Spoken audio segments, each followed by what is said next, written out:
Hello, Eon here, and kind of by request, this is probably going to be the very last extensive video I make on the topic of total drama.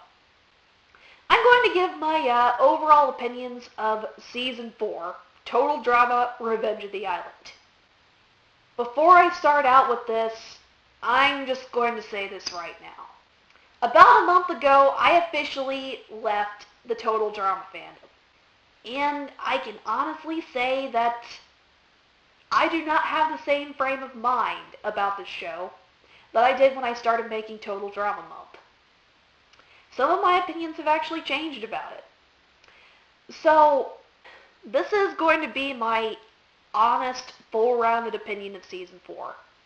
To be honest, when they first started advertising for Season 4 and when the original character designs got leaked as to what the characters would look like, I had very, very low expectations. I really didn't expect much, and well, after watching Season 4 and considering I had low expectations in the first place, I enjoyed it for what it was. It wasn't bad, but it wasn't necessarily good either. There were several elements I liked about it. Some I didn't. That particular season was definitely rushed. One of the most rushed out of all four. But it was definitely a good idea on the part of the Total Drama writers and everybody involved on the show to just start over, bring out a fresh slate, and have an entirely new cast of characters. Because honestly, if I'd seen any of the old cast in there, after Season 2 and Season 3, I really do not have much hope for the original cast being more than just barely one or two personality traits slapped onto a character. This cast, there are quite a few likable and interesting characters, that's for sure, and like everybody else, my notable favorites from the season: Dakota, Sam, Silent B, Dawn, Mike, Cameron, and yeah, I think that kind of rounds out the list. And of course, Larry the man-eating Venus flytrap.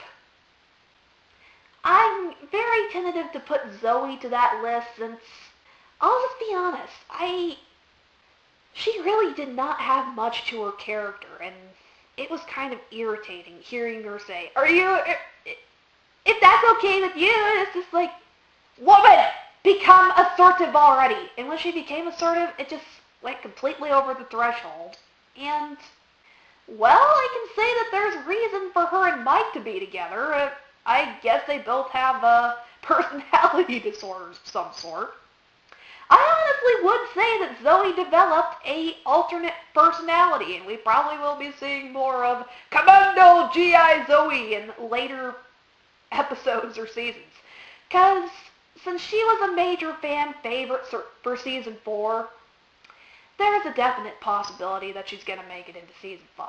Plus, she made it to the final 3, so Zoe was one of my bigger complaints with Season 4. The reason why I kept watching like I did, my original reason was this. I enjoyed watching the batshit freaky mutated animals running all over the island. I was absolutely amused by seeing the Shark Man Fang running around chasing after Scott, and then, yes, elements like Larry the man-eating Venus flytrap, and then just the squirrels with laser vision. I absolutely loved that element of it. I will not lie, I loved it. That is my absolute favorite thing about Season 4, and why I'd probably be biased in saying I like it better over Season 2 or Season 3. That's the reason why. I did like it for more than just that, though. Some of the standout elements of Season 4 for me, dare I admit this, I absolutely loved the interaction between Brick and Joe. They were very convincing, very formidable rivals. I loved it every time they were just getting in each other's faces on screen and smack-talking each other, and I love these two together. I love the thought of them being either rivals or potentially budding lovers. It's interesting. especially with the contrast between their character types. In other words, Brick's a polite sort of doormat type of character, and Joe's assertive, aggressive, and will not let anything get in her way. If anything, one of the biggest things that would get me to watch season 5 would be hopes to see that these two got together and started developing romantic feelings for each other. Screw the interaction between Alejandro and Heather. Compared to Brick and Joe, they've got nothing on these two. If anything, the interaction between Alejandro and Heather in season 3 was absolutely irritating. There is no chance of these two getting together unless it's just brought together by some sort of shoehorn, just push in their plot thing. Because honestly, think about it. What was the entire basis of their relationship interaction? It was, I can do better than you, and it was consisted of lines like this. Alejandro saying, I like you, and Heather's like, I don't like you, and he's like, I like you, and she's like, I think I like you, but I don't like you, and then he's like, I don't like you, but I like you, It was aggravating to watch that, and to some extent, it's not very believable. It just kind of happened in the background. It's interesting to think about if it'd been executed a bit better, but in comparison to Brick and Joe, that one had a lot more subtlety, and it was entertaining to watch these two in action. And there was no definite answer as to whether or not they're really going to conclusively get together as a couple. That's exactly what made it that much more dynamic than what happened with Alejandro and Heather. Yes, I dare compare the two because they both sort of operate on a basis of rivals falling in love. My personal favorite trope when it comes to relationships in fiction, but that's a different topic in and of itself. Now, when I was requested to tackle this topic one more time, I found out that the U.S. got the lightning ending. In other words, what most people consider to be the crapatastic ending. Now, to be honest, when I originally watched season 4 all the way through, I pretty much saw every episode online, and I saw the Cameron ending. But I have seen both, and honestly, I don't really have complaints with either one. And dare I say it, after discussing things with my brother, some of you probably won't be very happy with me for saying this, but the lightning one, actually, I like that one just a little bit more. Lightning winning, yeah, it really doesn't do much for his character, but he had no character in the first place, people. The biggest amusing element of why I liked watching him was that he talked about himself in third person. That's the only thing I really found entertaining about him, but that's kind of beside the point. What makes me like the lightning ending is that it really conclusively rounds out Cameron's character. It's kind of a shit thrown in the face thing that he didn't win, but still, I absolutely love how Cameron faces it. I love his reaction that he takes it in stride, and he's like, I got another experience. I grew to be more than just a bubble boy. Beyond just Brick and Joe, Cameron was one of the biggest reasons why season 4 stands out like it does.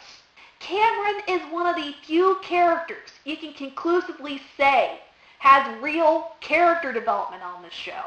Something that I kind of pine for on some level, despite knowing that it's a satire and the characters are just plot devices. But Cameron has proved that there can be character development for these characters. He went from being a shy and timid bubble boy to knowing how to use his smarts and intellectual abilities to his advantage. He became a very well-rounded character. In other words, he went through believable, tangible development over the season. And that was his goal. I absolutely loved that element. Cameron was a likable character the entire time, but he's just that much more likable at the very end of the entire thing. And yes, I was rooting more for him to win, but I'm not really upset with the lightning ending. simply because of Cameron's reaction when he comes on screen in his confessional. That's why I can't say I hate it. It's because I love seeing stuff like that, and cartoons are just fiction in general. That's really all I'd have to say about Season 3. Everything I've really talked about were the real standout elements I really wanted to talk about or say anything about. I could talk a bit more in detail about what I liked about the characters that I listed off, but I don't really think that's necessary, considering most of the fan base absolutely, they already fangirl all over these characters, and what everybody else has said, I don't really think I need to add anything. So, this is possibly one of the last total drama videos I'm going to be making. Well, maybe until Season 5, but I wouldn't keep my fingers crossed on that one. This is Eon, signing off. Bye.